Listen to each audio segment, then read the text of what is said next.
Ադրբեջանի դատարանն այսօր հրապարակել է Արցախի նախկին պետնախարար Ռուբեն Վարդանյանի դատավճիռը դե ֆակտո հաշվեհարդարը և նա դատապարտվել է 20 տարի ազատազրկման։ Օրեր առաջ, ինչպես հիշում եք, հրապարակվեց Արցախի ռազմաքաղաքական ղեկավարության մյուս ներկայացուցիչների դատավճիռը, ոմանք դատապարտվեցին ցմահ ազատազրկման, ոմանք 20 տարի ազատազրկման։ Ադրբեջանի այսպես կոչված դատավճիռները ամենևին զարմանալի չեն, այլ բան Բաքվից սպասել թերևս հնարավոր չէր և շատ պարզ է, որ Ադրբեջանը մեր հայրենակիցներին Արցախի ռազմաքաղաքական նախկին ղեկավարությանը գերեվարել, իսկ դե ֆակտո պատանդարել է պարզապես իր քաղաքական պայմանները թելադրելու համար և նրանք մեխանիզմ են, գործիք են այդ խնդիրը լուծելու համար։ Խոսքը բնականաբար Հայաստանին քաղաքական պայմաններ թելադրելն է, սակայն այստեղ կարծում եմ Ադրբեջանի նպատակները չեն ընդգրկում միայն Հայաստանը և քիչ անց կասեմ, թե ինչու եմ մտածում այդպես։ Ավելորդ է թերևս խոսել այս հարցի բարոյական, հոգեբանական, արժանապատվության տեսանկյունից այն ծանր ազդեցության մասին, որ թողնում է ցանկացած հայի վրա, թեպետ իհարկե կան նաև որոշ հայեր, որոնք կարող են, ինչքան էլ դժվար է պատկերացնել, արդարացնել Բաքվի գործողությունները Արցախի ռազմաքաղաքական ղեկավարների մեր հայրենակիցների նկատմամբ։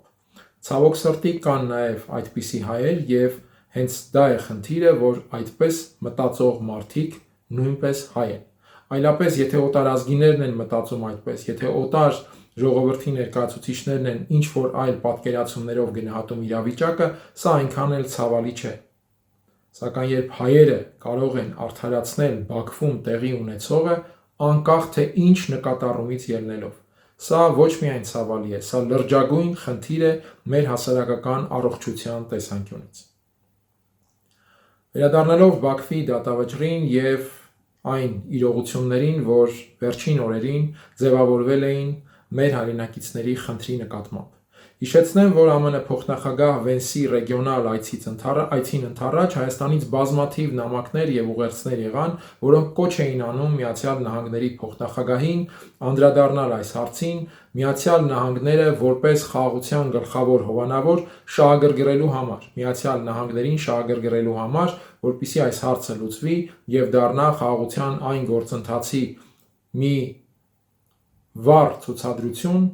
որ առաջ է գնում ԱՄՆ-ի գլխավորությամբ։ Ինչ ունեցանք մենք գործնականում։ Փոխնախագահ Վենսը Երևանում հայտարարեց, որ այդ մասին կխոսի Բաքվում։ Դե իհարկե նա չէր կարող չհայտարարել, նա չէր կարող անտեսել ընդհանրապես հայաստանյան տարբեր շրջանակներից հղված ուղերձները, ի վերջո նրա խորհրդականները, օգնականները շատ հանգիստ կարող էին բացատրել, որ հատկապես ցեղասպանության հուշահամալիրի հետ կապված այդ դրվագից հետո, եթե նա անտեսի նաև գերիների հարցը, ապա դա շատ վատ կանդրադառնա ԱՄՆ-ի վարկանիշի վրա կամ վարկի վրա։ Եվ Վենսը հայտարարեց, որ կբարձրացնի հարցը Բաքվում։ Նա այդ հարցը Բաքվում բարձրացրել է, ինչի մասին Մյունխենի անվտանգության համաժողովում հարցազրույց տալով ֆրանսիական հեռուստաընկերությանը ասաց նաև Ադրբեջանի նախագահ Ալիևը։ Բայց ուրիշ ինչ ասաց Ալիևը։ Ալիևը նաև հայտարարեց, որ չի լինի որևէ համաներում Արցախի ռազմաքաղաքական ղեկավարության հանդեպ։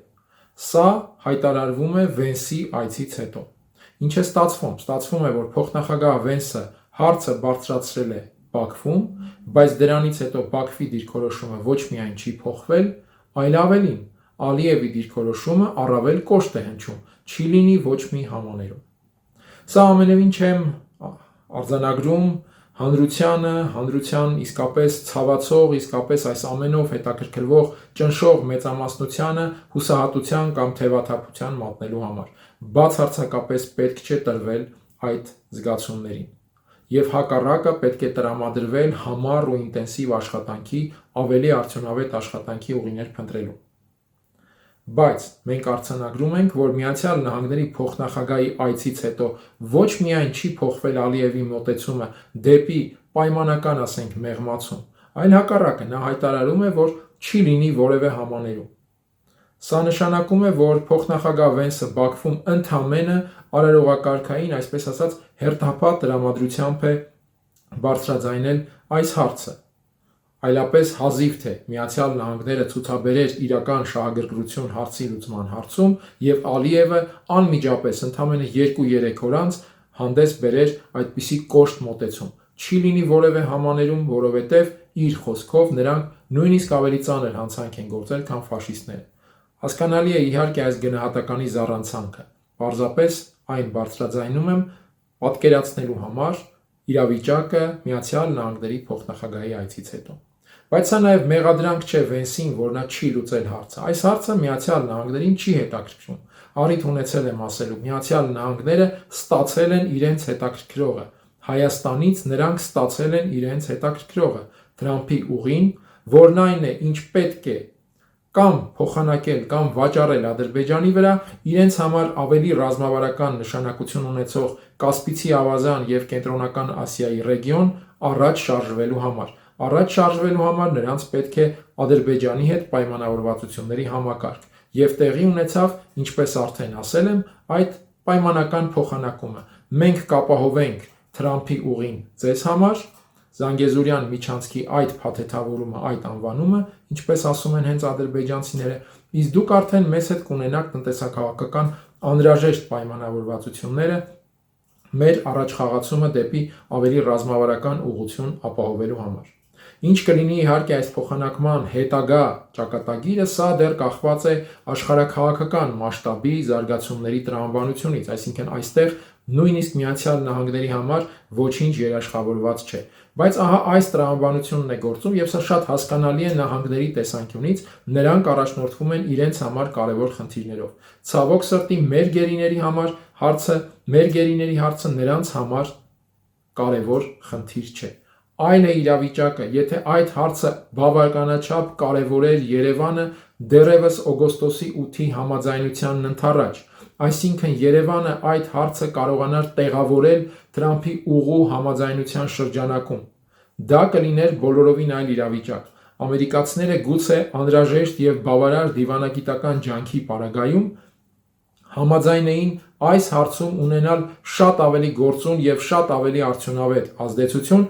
Թրամփի ուղու համաձայնությունը ստանալու համար,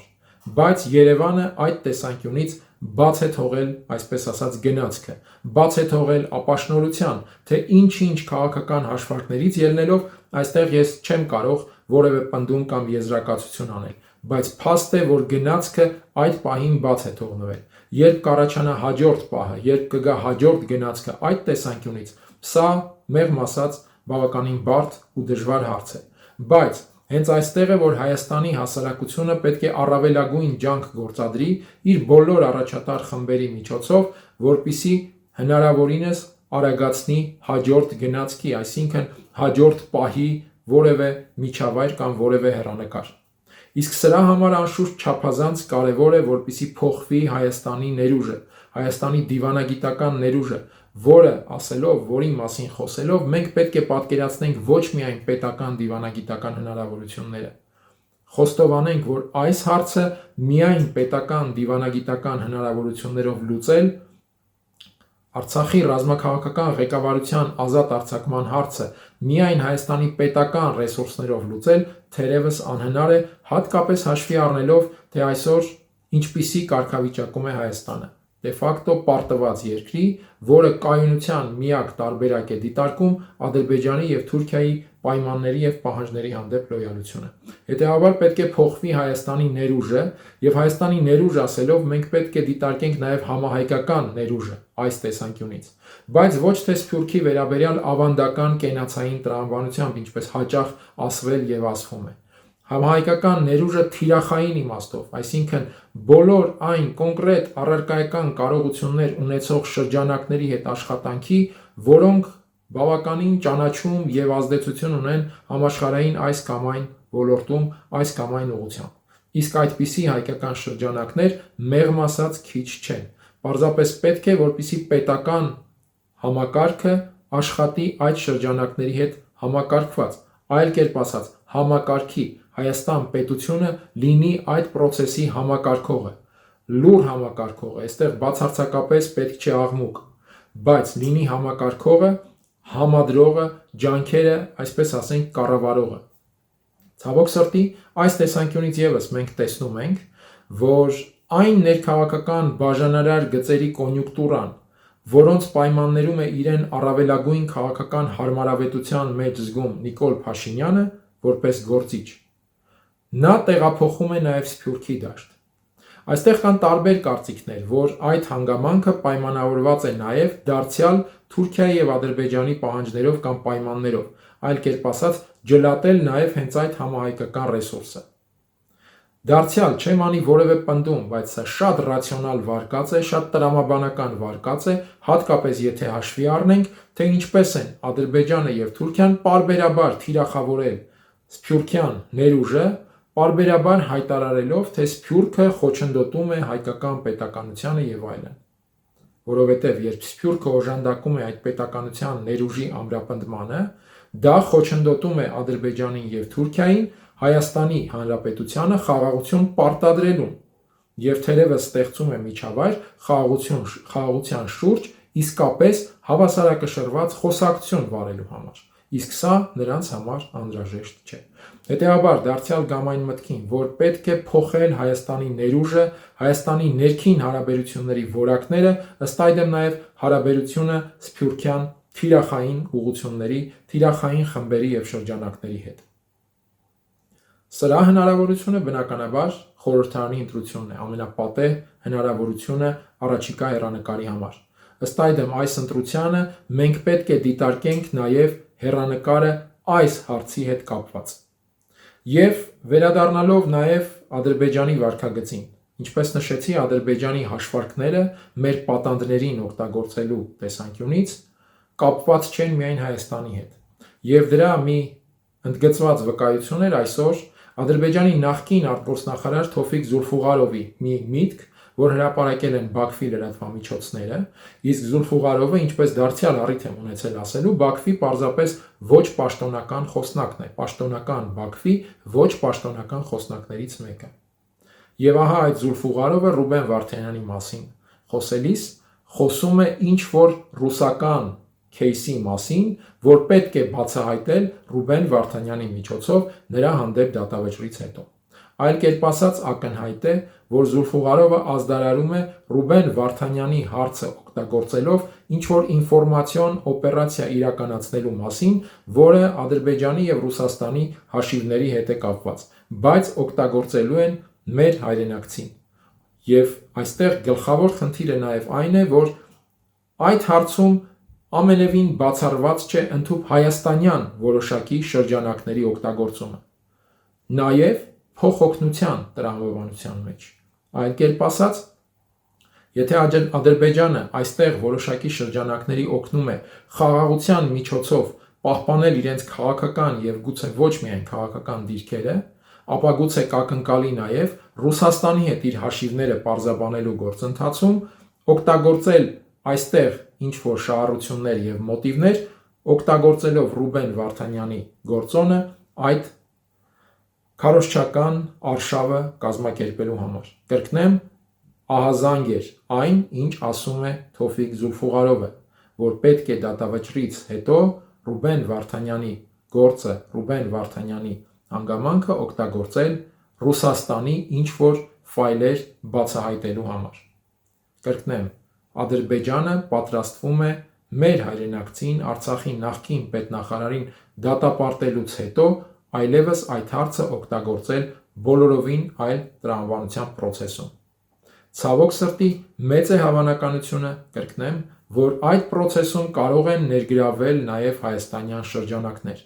նաև այն շրջանակները, որոնք որքան էլ, ինչպես նշեցի, ցավալի է, մեղմ ասած ցավալի է, կարող են ուրախանալ կամ որևէ կերպ արդարացնել այն ամենը, ինչ Բաքվում տեղի է ունենում Արցախի ռազմաքաղաքական ղեկավարության նկատմամբ։ Մենք որպես հասարակություն պետք է այս առումով թերևս լինենք առավել զգոն այն հանրության այն մասով,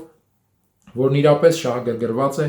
ազգային եւ պետական արժանապատվությանը հասցվող այս հարվածը կասեցնելու հարցում։